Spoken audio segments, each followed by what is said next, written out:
Halo, selamat datang di Udah Boleh Buka Mata episode 27 September 2023. Seperti biasa, dalam beberapa menit ke depan, secara cepat kita akan membahas beberapa saham yang hot pada perdagangan hari ini dan kita akan membahasnya dalam kondisi udah boleh buka mata.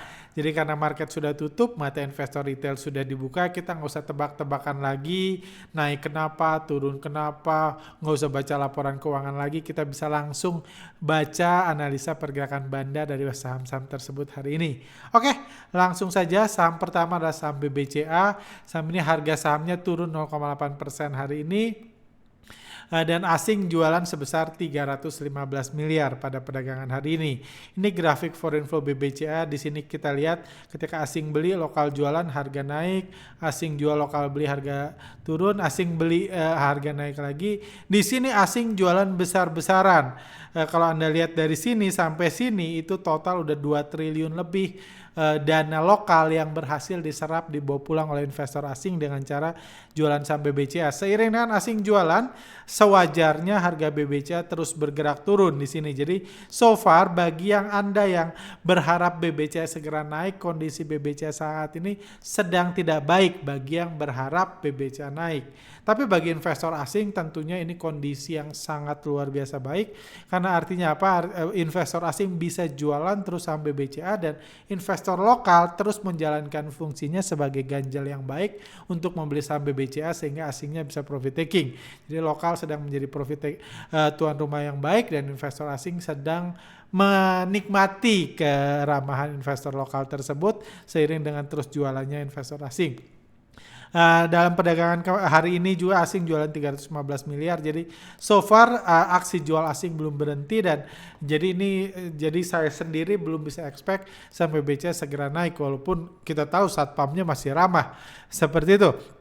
Nah, dalam kondisi seperti ini juga Anda kemungkinan akan melihat ada banyak aksi-aksi markup di mana harga sahamnya naik atau sideways dalam periode ini, tapi pada saat yang sama investor duit terus diserap duitnya sebelum nanti harga sahamnya turun lagi. Tapi tentunya ini hanya sementara, akan ada waktunya nanti ketika investor asingnya ngerasa sudah puas jualan, sudah puas menyerap duit lokal dan ketika lokalnya sudah berpartisipasi habis-habisan untuk menjadi ganjal, investor asing akan bergerak naik lagi seperti ini, mulai mengakumulasi lagi dan harga saham BBCA nanti akan naik lagi juga, akan terus seperti itu karena memang ini beginilah cerita di saham-saham yang dibandari oleh investor asing di bursa kita.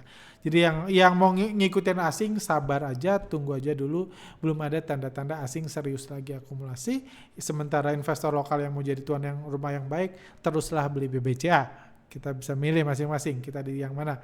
Secara bandar mogi keseluruhan Anda lihat di sini terlihat jelas hari ini bandar distribusi yang besar AK, ZP, RX ada yang menyerap 129 miliar, 119 miliar, 102 miliar pada perdagangan hari ini aja dan KZ temannya ditaruh di posisi kiri supaya menjaga pergerakan harga dan beli 133 miliar. Total tadi sudah dihitung asing berhasil menyerap duit lokal 315 miliar hari ini. Jadi bandar distribusi besar dan retail hari ini jadi ganjil yang baik. Saham kedua adalah saham GoTo. Hari ini harga sahamnya turun 1,1%. Ini bandar lokal dan asing. Saham ini dibahas karena 2 hari yang lalu kemarin. Sebenarnya podcast ini harusnya di take kemarin. Cuma kemarin saya ada dinner, jadi saya nggak kekejar take podcast. Cuma pada voting kemarin GoTo menjadi saham yang paling banyak di request.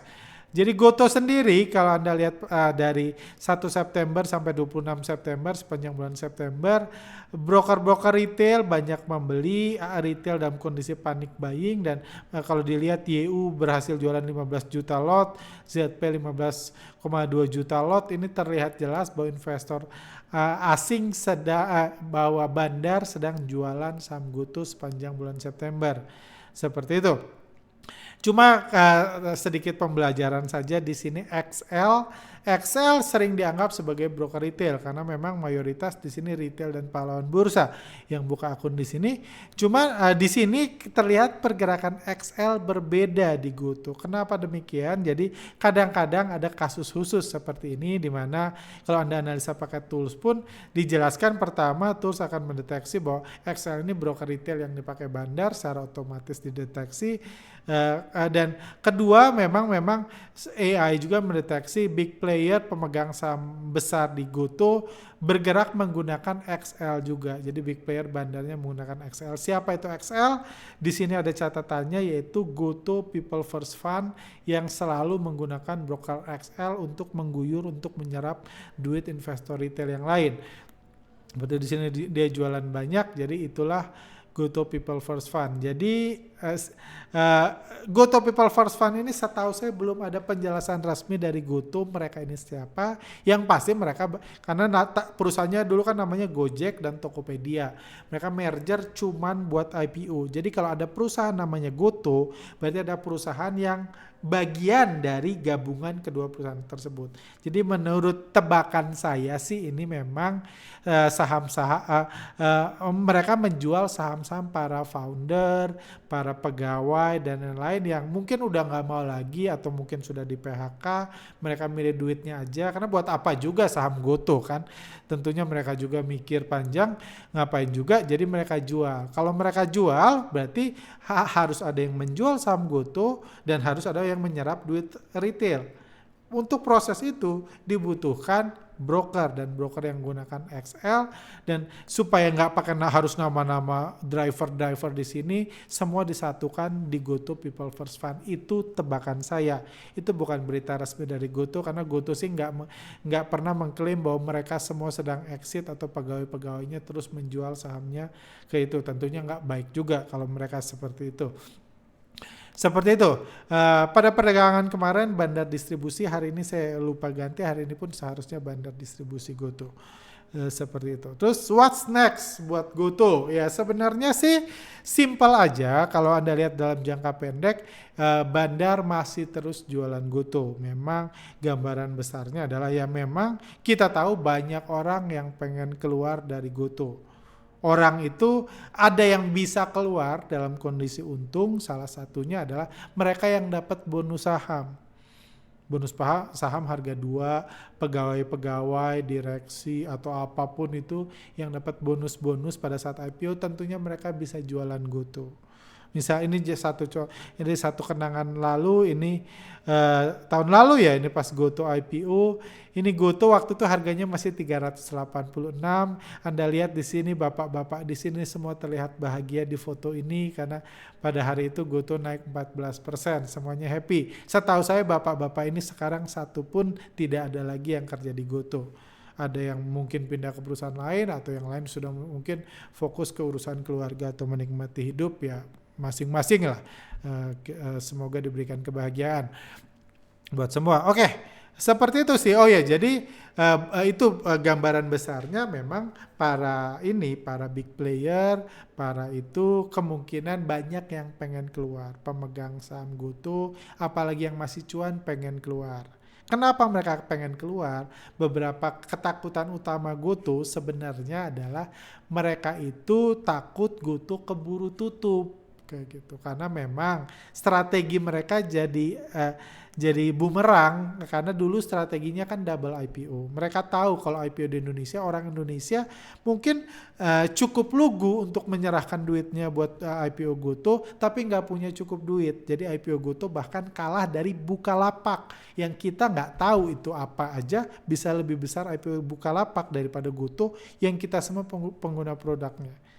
Jadi duit yang mereka dapat pada saat IPO itu jauh lebih kecil.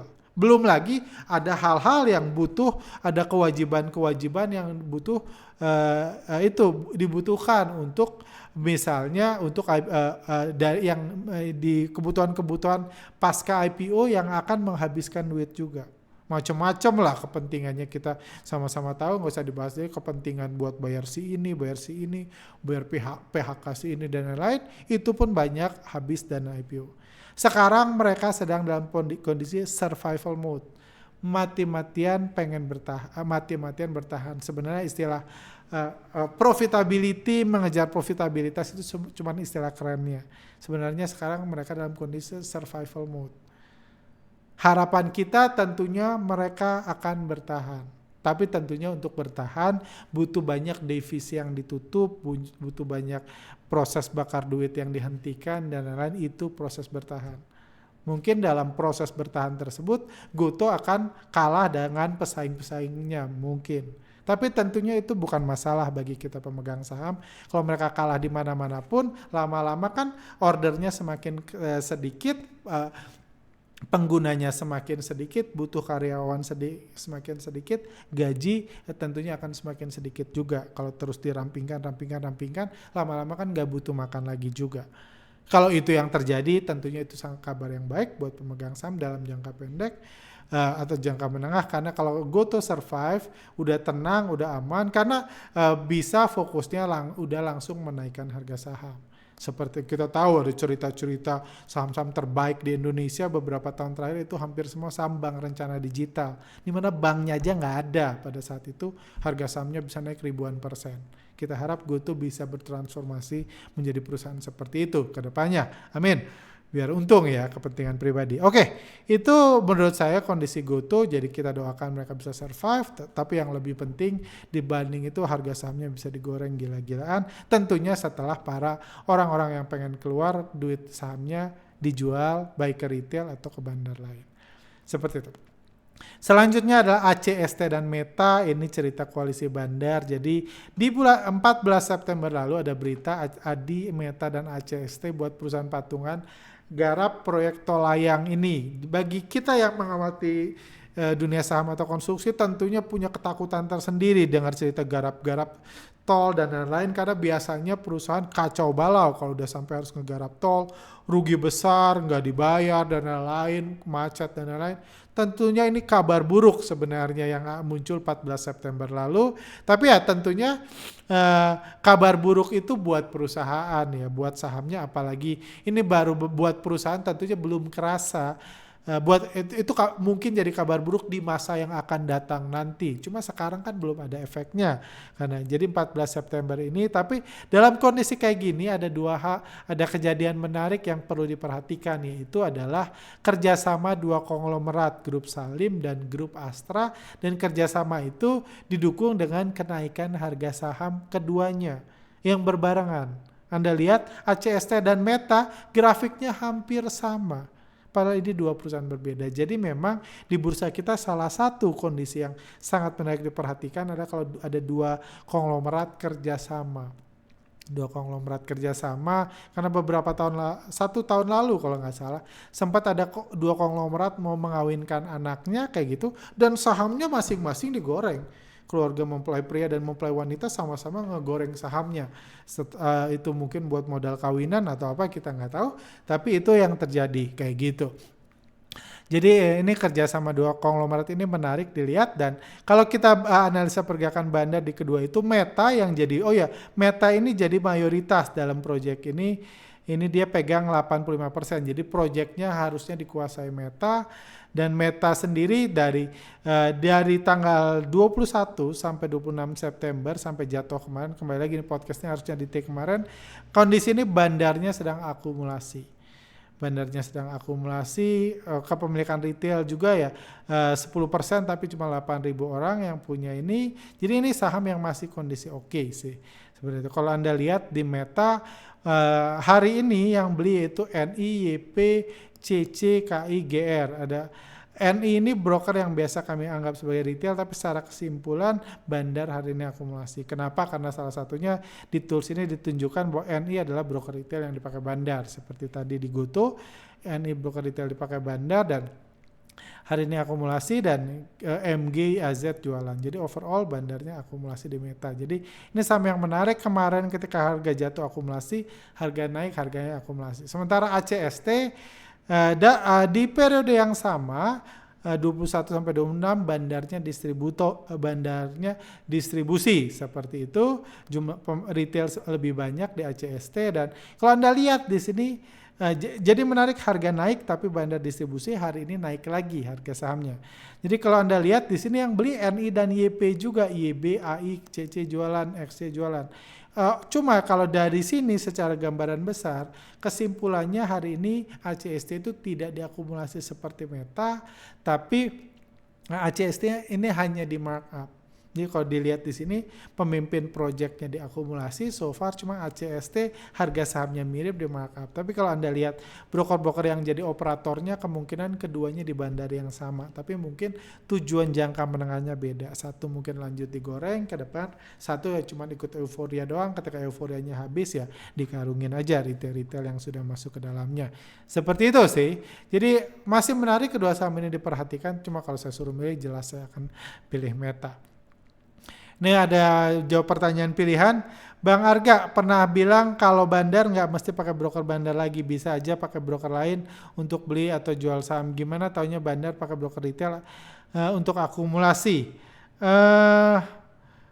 Biar tadi sudah dijelaskan sih, bisa pakai tools, bisa melihat kebiasaan retail satu dengan retail yang lain dan lain-lain. Seperti itu. Terakhir ya mungkin ini adalah podcast terakhir di bulan September. Oh ya, satu pertama yang mau menjelaskan, di bulan Oktober nanti kami akan fokus untuk dalam kami dan termasuk saya akan fokus dalam mengupgrade tools IPO Hunter kami, tools buat alumni Bandar Mulugi IPO, untuk kami mau coba tambahkan AI di situ. Itu adalah proyek yang besar dan saya pribadi akan sibuk di situ. Itu pertama. Jadi itu alasan pertama, itu jadwal kami.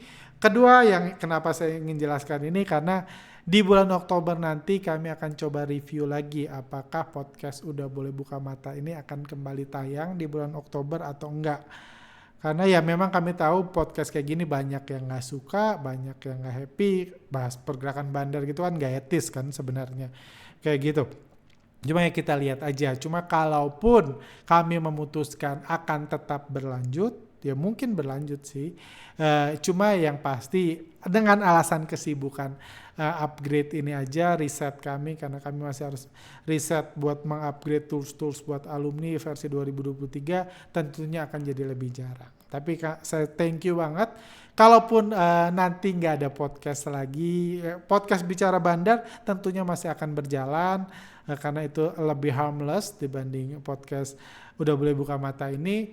Akan masih ada, cuma kalau nggak ada podcast UBBM lagi ke depan, saya say thank you buat semua, buat respon yang baik, feedbacknya dan lain-lain. Thank you. Oke, sampai sini aja, sehat selalu, sukses, see you next time.